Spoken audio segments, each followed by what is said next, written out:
We have contact on the radio. They are requesting our position. Ernst Krenkel sat in the tiny radio room, listening to the endless crackle of static through his heavy headphones. The ocean around them was encased in a thick shell of ice that was slowly and inexorably squeezing the ship's steel hull. The sound of the deforming metal resembled the groans of a dying giant, echoing through the deserted corridors of the doomed steamship. At that moment, he did not yet realize that he was alone face to face with his most terrifying enemy. The temperature outside had dropped so low that his very breath turned into tiny crystals that instantly settled on his clothes. The horizon, which only recently had promised a path to new triumphs, was now hidden behind a wall of impenetrable fog and falling snow. It was February, the harshest time of year in the Chukchi Sea, when the polar night drains people of their last reserves of strength. At first, it seemed like a temporary setback, a common obstacle on the path to great discoveries and human glory.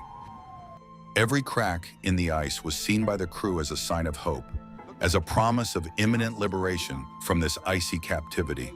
But the days passed, and the ice fields only grew thicker, rising around the ship like impenetrable white walls. Hope slowly gave way to anxiety, which crept into people's hearts along with the endless, damp cold.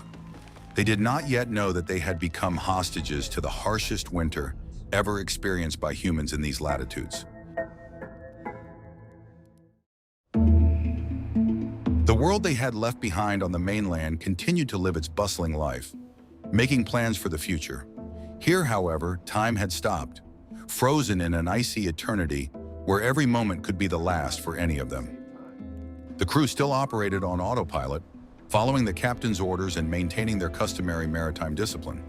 But nature had already passed its judgment, and there was absolutely nowhere and no one to appeal to. There was no turning back, and ahead lay only the unknown, shrouded in the thick polar night. This was the very moment when they ceased to be brave explorers, proudly flying their country's flag. In a single second, amid the deafening crack of breaking bulkheads, they became doomed mortals fighting for their next breath.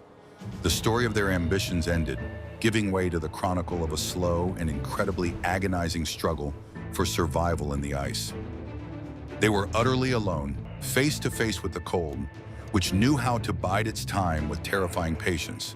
And this silent waiting was more terrifying than any storm, any tempest, or the fiercest naval battle. Krenkel stared at the flickering lights of his transmitter, realizing that this faint spark of energy was their only link to humanity. The most terrifying thing in those moments was not the physical pain or exhaustion, but the absolute silence closing in from all sides. No one had prepared him for such all-consuming loneliness in the middle of the frozen ocean. He kept tapping out Morse code signals because to stop meant to accept his own death and surrender without a fight. With each passing day, the hope of a speedy rescue grew ever fainter and more fragile. He wasn't afraid of death itself. What he feared most of all was not being found in this endless wasteland. The world went on with its life, but for the people trapped in the ice, time had finally stopped. Krenkel began to read the outgoing messages aloud simply to hear the sound of a human voice.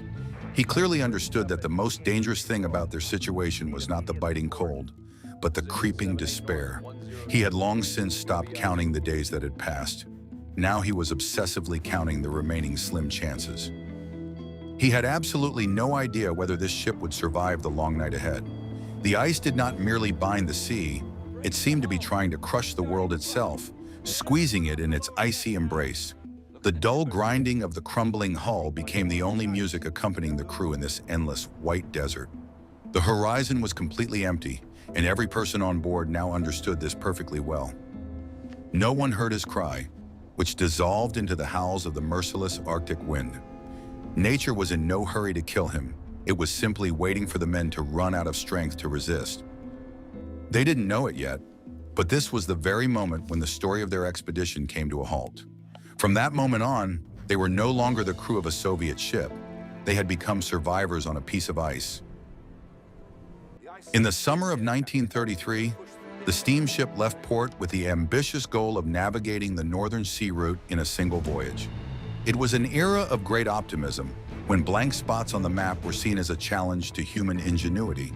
People believed that the powerful steel hull would easily overcome any obstacles that harsh nature placed before them. Ernst Krenkel boarded the ship fully confident in the success of this grand state-sponsored undertaking. He was an experienced radio operator, accustomed to trusting the accuracy of instruments and the reliability of electromagnetic waves. The crew was selected with incredible care. Every member of the expedition was a professional in their complex and dangerous field. A bright fire of adventure burned in their eyes, destined to illuminate the darkest corners of the Arctic. The first weeks of the voyage went entirely according to plan. The sea remained calm and welcoming. The crew's spirits were high, and the deck was often filled with loud laughter and conversations about the future. They were discovering new horizons, believing that luck would accompany them every kilometer of the way. Their confidence in their own technological invincibility grew with every new nautical mile covered. However, as they moved eastward, the weather began to deteriorate rapidly, as if warning the travelers of danger. Thick fog obscured the sun, depriving the navigators of the ability to orient themselves properly. The wind constantly shifted direction, bringing with it the ominous scent of ice and a cold that penetrated to the bone. The ocean changed color from deep blue to a heavy leaden gray hue, taking on a menacing appearance. Encountering the first large ice floes did not frighten the crew in the least. Rather, it only stoked their spirit of exploration. They deftly maneuvered between the white blocks, marveling at their whimsical shapes and gigantic size.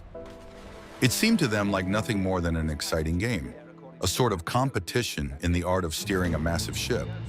They had absolutely no idea that ice never plays games. It simply occupies its rightful space. That space was shrinking day by day, snapping shut like a giant trap right behind the ship's stern. The first timid doubts began to surface among the crew when they saw the endless ice fields on the horizon. Conversations in the wardroom grew significantly quieter, and carefree laughter gave way to anxious discussions of the route. The leadership continued to insist on maintaining the previous course, relying on their theories and complex calculations. But no scientific theory could melt the centuries-old ice blocking their path forward. Theoretical calculations did nothing to warm the freezing hands of the sailors working on the frozen deck. The authority of the expedition's experienced leaders faced its first serious test against the merciless Arctic reality. At first, no one wanted to utter the dreaded word aloud, but everyone understood that the situation was rapidly deteriorating. They still clung to the belief that rescue would surely come and that the ice conditions would soon improve. But every step they took became harder and more dangerous than the last. At that moment, they still referred to what was happening as an annoying delay on their journey. In reality, it was already a very real and deadly trap. Nature made absolutely no distinction between ordinary sailors and renowned scientists. Everything was decided here and now, in the midst of the white silence that forgave not the slightest human error. A very long journey lay ahead of them, and no one could guarantee a safe outcome. The illusion of control over the elements began to melt faster than snow under the rays of the rare polar sun. Krenkel looked at his radio tubes more and more often, as if trying to find answers to unspoken questions in them. He still hoped that somewhere out there, people were searching for them persistently and would surely find a way to help. But the vast world was too far away for its inhabitants to feel this growing cold. The story of their confident march forward had already begun to relentlessly unravel.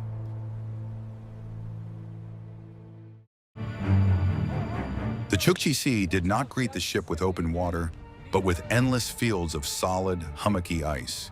Huge white blocks, like living creatures, slowly crept up against the metal hulls, cutting off any route of retreat. The people on deck watched with growing tension as the white mass tightly squeezed their only refuge. The ship found itself completely trapped by heavy ice, losing the ability to move under its own power. An uncontrolled drift began, spanning thousands of kilometers in a completely unpredictable direction.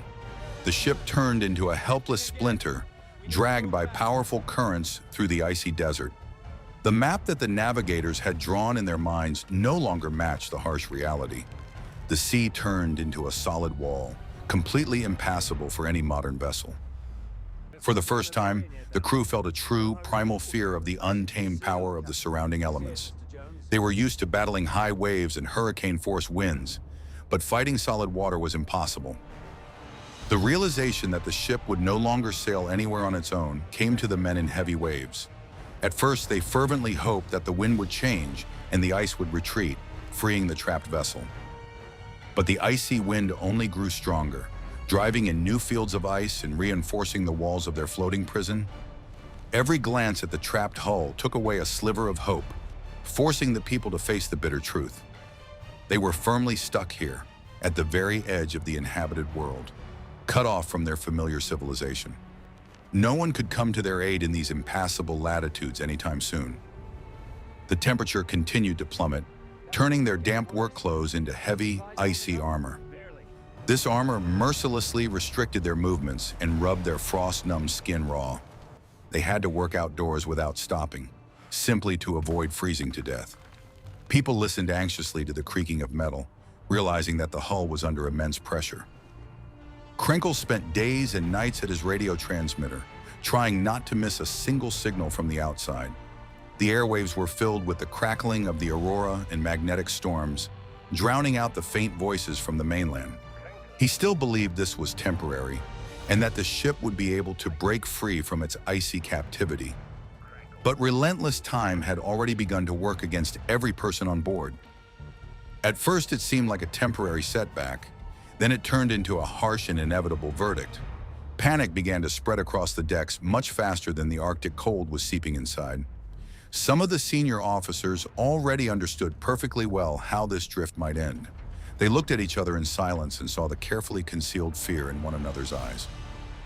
The crew was still trying to maintain the appearance of normal life by carrying out routine shipboard duties. But they were all divided not only by the icy desert outside, but also by growing inner doubt. No one dared to voice the worst-case scenario aloud. Their confidence in the invincibility of the steel hull was melting under the incredible pressure of millions of tons of ice. Their most dangerous enemy was no longer the raging storm, but the oppressive feeling of complete isolation. They continued to talk about rescue, but with each passing day, fewer of them truly believed in it. Some had already begun to mentally say goodbye to their cozy homes and distant families. They still acted like a disciplined crew, but thought like doomed captives of the elements.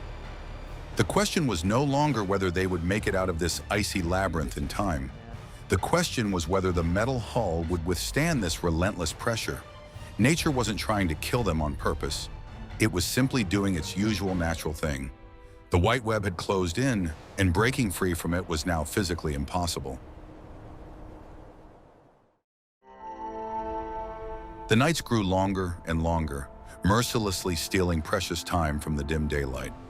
The world had finally plunged into a gray twilight, heralding the imminent onset of the long polar night. The sun barely rose above the uneven horizon, as if reluctantly illuminating the endless ice fields. It was a sure omen of the harsh trials for which it was impossible to be fully prepared. Darkness was approaching, and with it came a deadly cold that knew no mercy. Gazing at the empty horizon, the people began to realize the fundamental truth of their desperate situation. The Arctic didn't care one bit whether they survived or died in the midst of this silent ocean. It was this absolute indifference of the surrounding nature that frightened them more than anything else in the world. They were nothing but tiny grains of sand that the icy wind could blow away at any moment. Krenkel sat at the radio, transmitting the coordinates of their slow and unpredictable drift. He understood that the most terrifying thing right now was not the piercing cold, but the all-encompassing despair. The sound of Morse code remained the only thread connecting them to the living, warm world. The ship's hull continued to emit eerie sounds like the moans of a wounded metal beast. The pressure from the ice did not let up for a moment, constantly testing the strength of the steel rivets. The crew began preparing emergency supplies of food and warm clothing in case of disaster. Everyone understood that supplies were not endless. An evacuation onto the ice might become inevitable. The silence among the people became far heavier than the howling of the Arctic wind overboard. No one knew who exactly would survive until the next dawn in these unbearable conditions. They began instinctively to conserve unnecessary words just as carefully as they did food. This was the very moment when the familiar iron discipline showed its first serious crack. The crew began to split involuntarily into small groups, united by a shared primal fear. From that bleak day on, the scientific expedition officially ended, giving way to a struggle for survival. A brutal battle for survival against climatic conditions utterly impossible for humans began. None of them yet understood the true scale of the disaster looming over them. Hope does not change the harsh reality. It merely helps to distract one briefly from the inevitable end. The world was too far away for its warmth to reach the people freezing in the middle of the ocean. Help could arrive at any moment, but it was just as likely to never come at all. On that cold day, the relentless countdown to their ship's destruction began. This was far from the end of their long journey. It was only the beginning of the real ordeal. From that fateful moment, relentless time became their greatest and most merciless enemy. Krenkel tapped out dots and dashes, feeling the frost gradually stiffen his fingers. He was not prepared for what would happen to them in the coming weeks. At first, no one wanted to take on the heavy responsibility of preparing for evacuation, but the leadership understood that the ship was doomed and that they needed to save lives, not metal. The methodical unloading of building materials and food supplies onto the drifting ice floe began. It seemed like madness, but staying on board was becoming more dangerous with each passing day. People watched the black water seeping from the cracks in the ice with a sinking heart. They still hoped to ride out this prolonged storm in the warmth of their ship's cabins. But the real storm was just beginning, preparing to deliver its most devastating blow. The ship was doomed, and the execution of that sentence was only a matter of time. In February of the year 1934, the ice launched its final, deadly assault.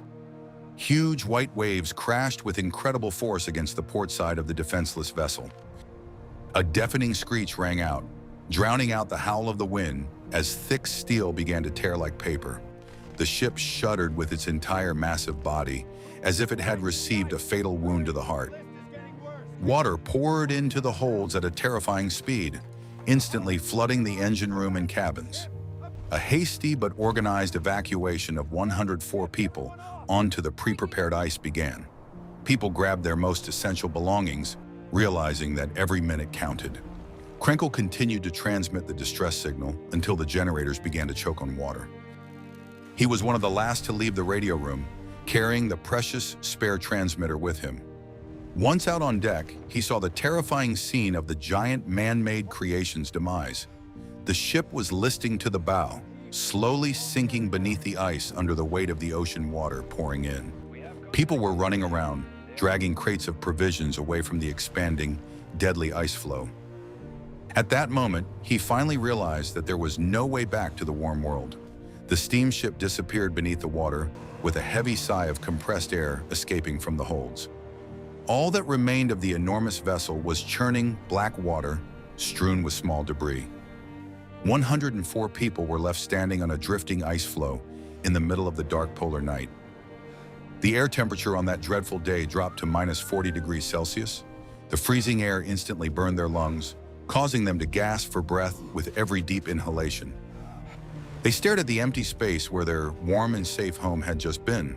In a single second, everything had changed irrevocably, turning them into pitiful, homeless people at the edge of the world. The horizon was completely empty, and now each of them realized this with crystal clarity. No one could hear their cries, which dissolved into the roar of the raging Arctic wind.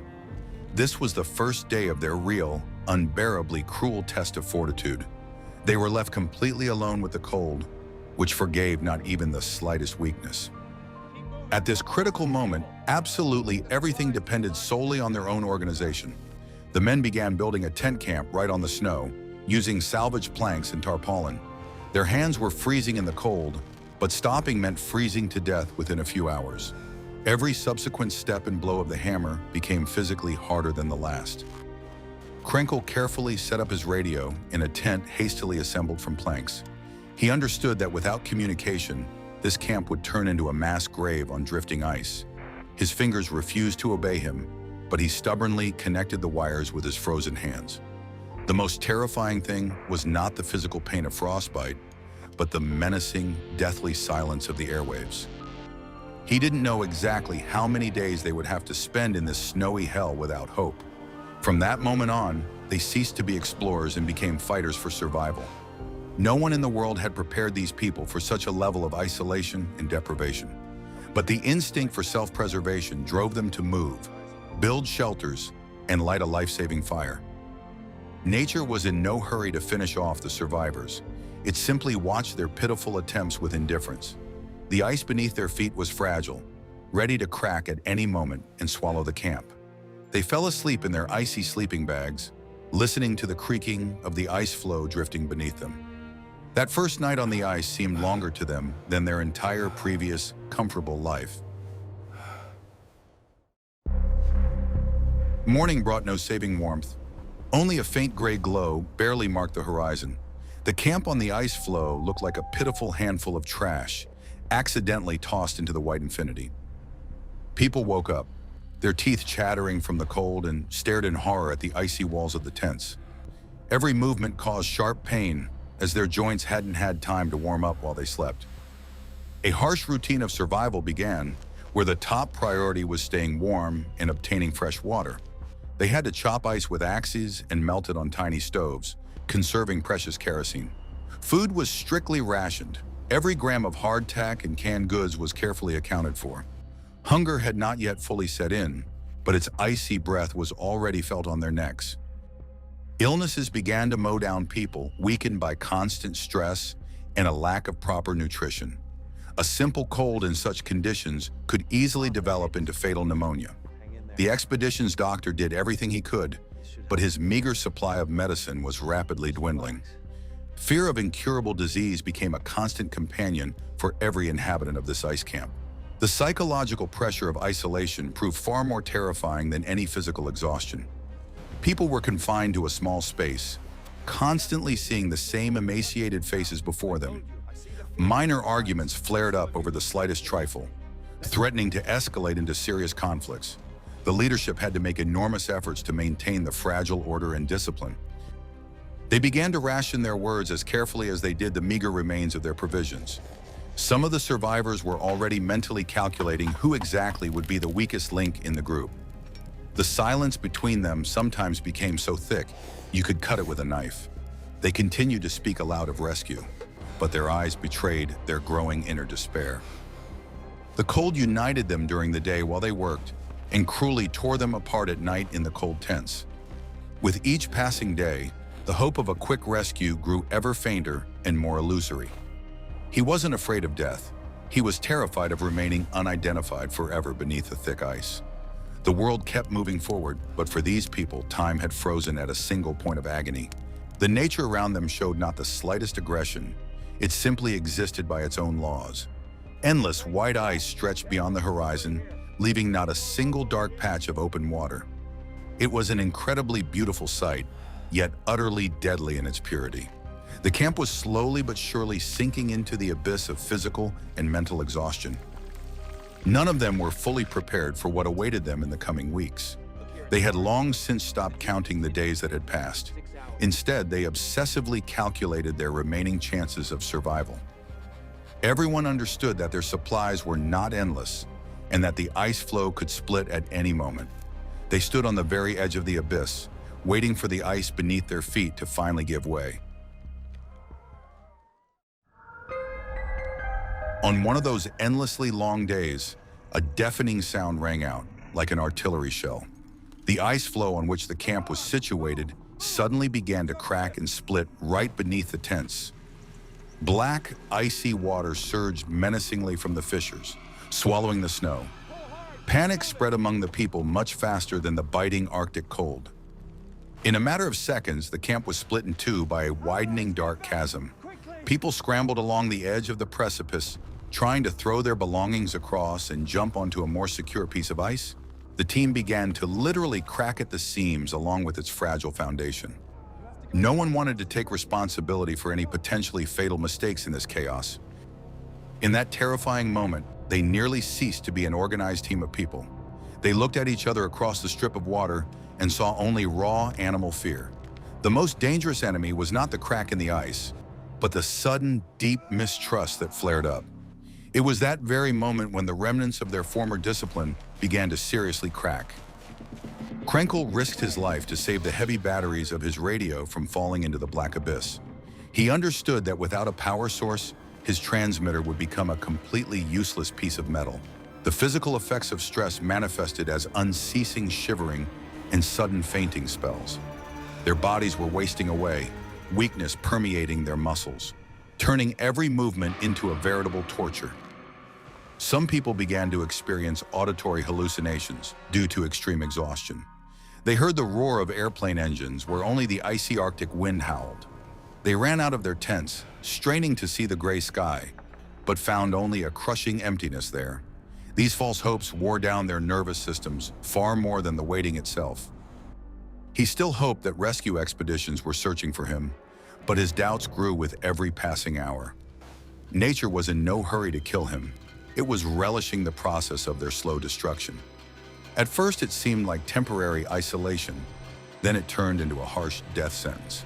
At this critical moment, absolutely everything depended solely on his ability not to lose his mind. From that day on, the expedition was definitively over, giving way to primitive survival. Some had already begun to say their goodbyes to home aloud, no longer believing in the possibility of a saving outcome. The question was not at all whether all 104 people would survive. The question was which of them would be the last to remain on this cursed ice. The story of their lives began to unfold in reverse, erasing the veneer of civilization. There was no turning back, and ahead loomed only the ghostly prospect of starvation. None of them yet realized the true scale of what was happening in the land of the rescue mission. They were simply locked in a white room without doors, where the last light was slowly fading. Krenkel continued to stubbornly tap out the camp's coordinates with fingers numb to the point of insensibility. He didn't know if he would survive this long night, but he couldn't allow himself to stop for even a second.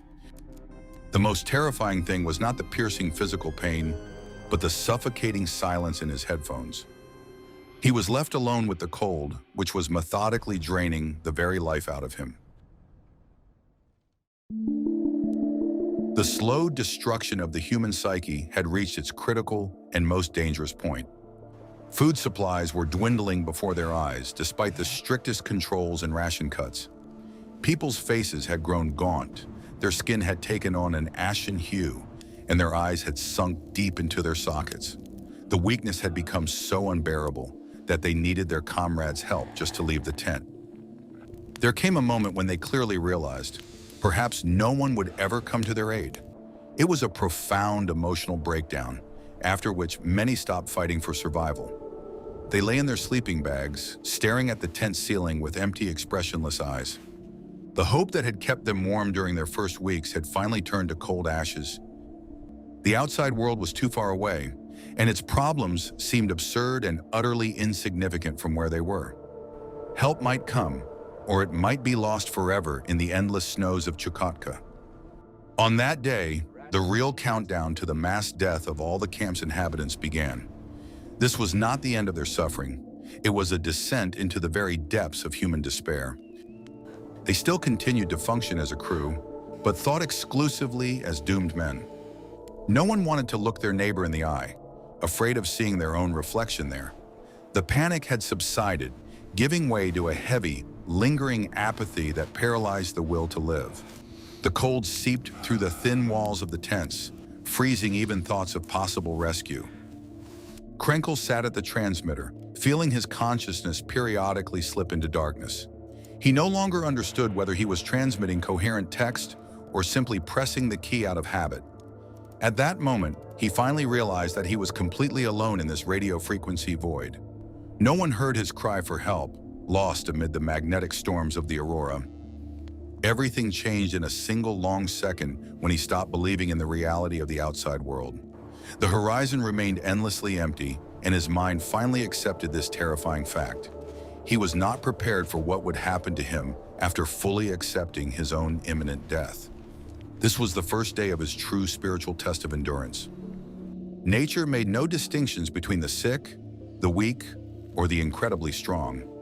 Nature had simply always been here, majestic, indifferent, and utterly deadly.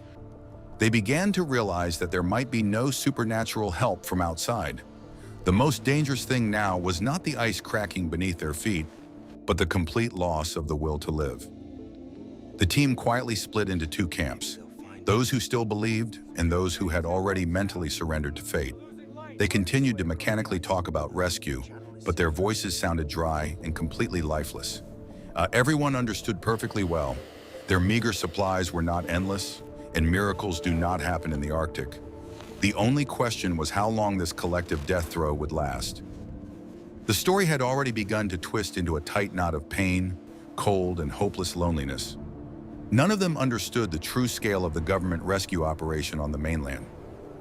They were still trying to hold on to hope out of sheer inertia, but that hope did nothing to change their terrible reality. Everything was decided only here and now, on this tiny fragment of drifting Arctic ice.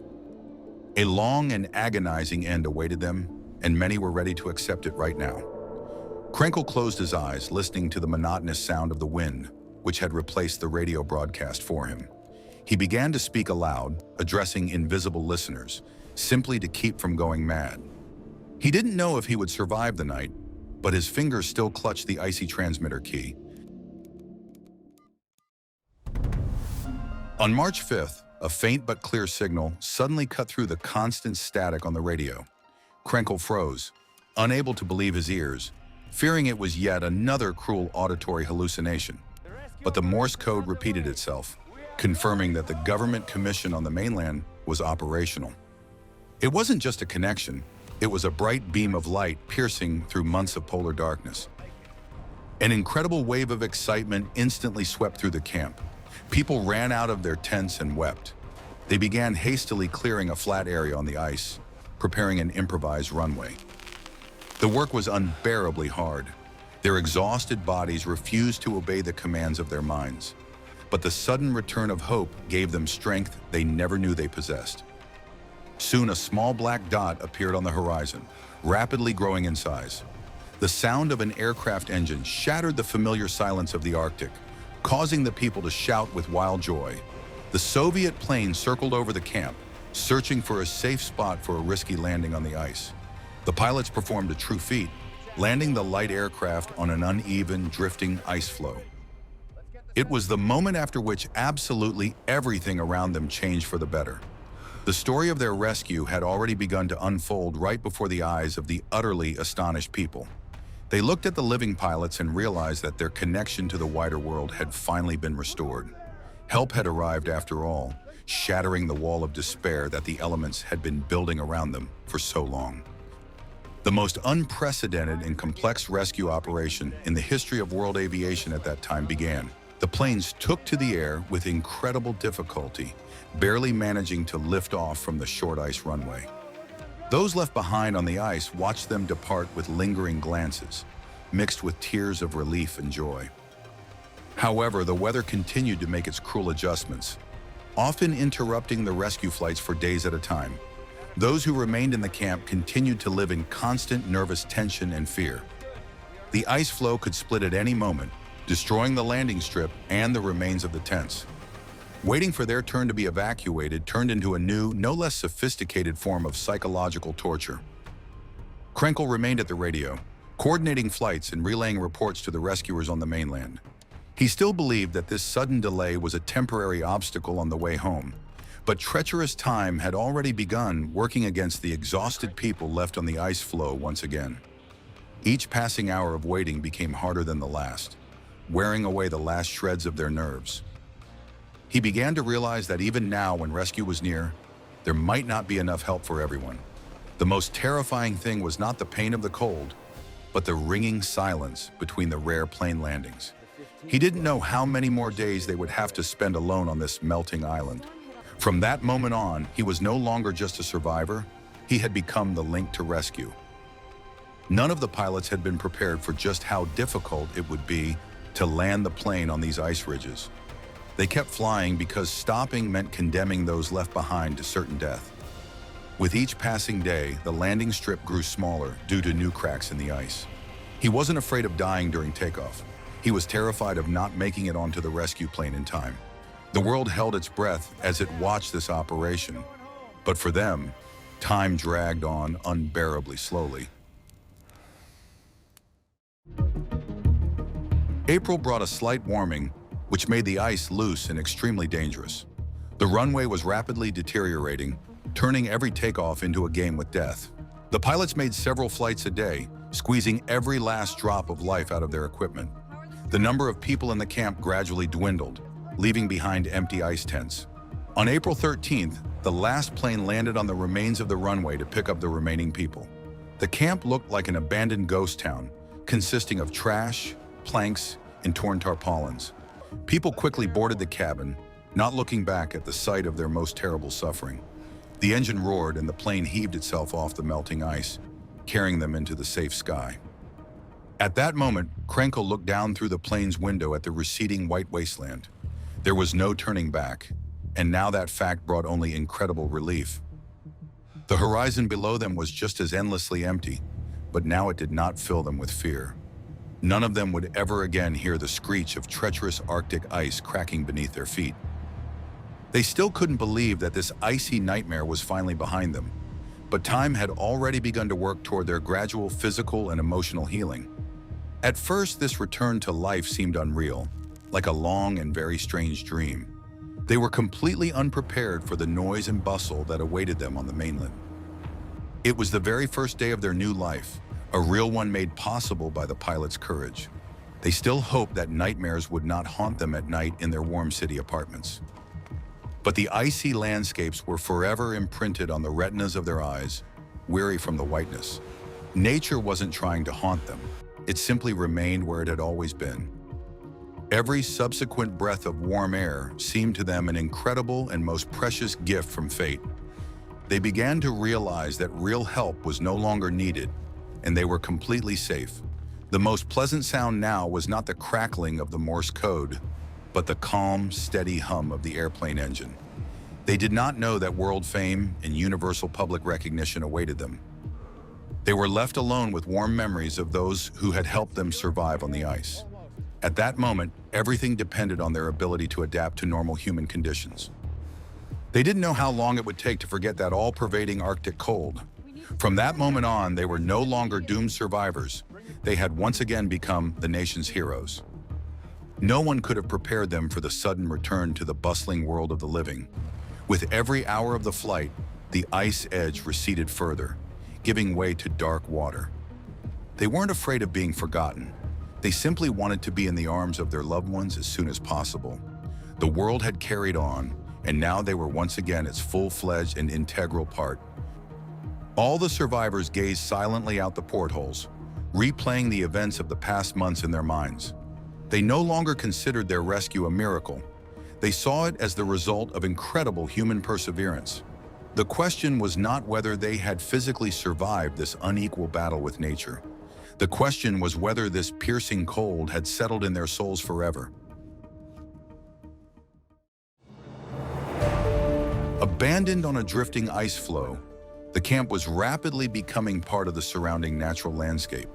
The wind methodically tore apart the remains of the tents, and snowfalls covered the traces of human presence with a white blanket. Nature was reclaiming its space, erasing all evidence of the desperate struggle that had lasted for months. No human ever set foot on that specific patch of frozen ocean again. The Arctic did not pursue the people who had fled. It simply indifferently swallowed their trash. The ocean digested the planks, empty tin cans, and scraps of rope, hiding them in the cold depths. The ice closed over the site of the tragedy as tightly as water closes over a thrown stone. Silence reigned once more over the endless, white expanses, undisturbed by a single sound. The world celebrated the rescued Chelyuskin crew as true national heroes, organizing grand parades for them. The streets of the cities were filled with jubilant crowds, but to the survivors themselves, this noise seemed deafening. They looked at the joyful faces of their compatriots and often recalled the silence of the icy camp.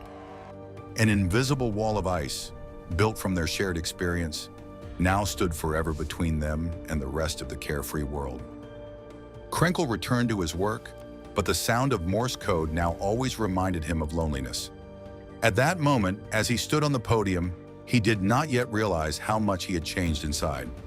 Everything changed in that second when he first saw the empty horizon of the Chukchi Sea. There was no going back to his former, utterly carefree life. No one could fully grasp the magnitude of the inner breakdown they had experienced on the ice. They still tried to appear like ordinary people, but the cold in their eyes betrayed their terrible secret. Hope had saved their bodies, but reality had left deep, unhealing scars on their psyches. The world was too safe for its inhabitants to understand the horror of those trapped in the ice. Help arrived in time, but the wait for that help changed the very essence of these rescued people. On that day, their long journey back to a normal human existence began. This was far from the end of their life story. It was the beginning of their long spiritual recovery. From that moment on, their main enemies became sudden nightmares and a phantom chill. Nature made no distinction between heroes and the ordinary workers of the ice camp. Everything depended solely on their personal resilience and ability to resist the all-consuming panic. A long road to inner peace lay ahead of them, and by no means did everyone traverse it easily or quickly. At first it seemed like a great victory, but then it turned into a heavy burden of memory.